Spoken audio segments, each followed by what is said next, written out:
Abang tak kenal isi abang. Apa masalah dia? Dia je ke yang ada masalah? Abang tak ada masalah.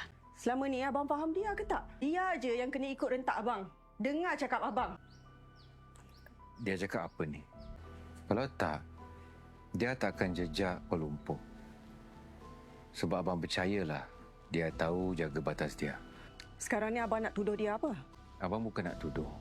Abang tengok banyak perubahan.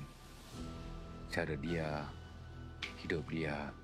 Abang kena faham Dia ni berubah sebab dia nak rasa hidup. Dia nak rasa lebih dari ni. Tolonglah faham. Selama ni dengan abang tak cukup. Satu-satu, abang nampak semua runtuh. Abang tak tahu dia perasan ataupun tak nampak. Abang pun tak nampak dia. Dia penat abang. Dia penat untuk jadi orang yang abang nak.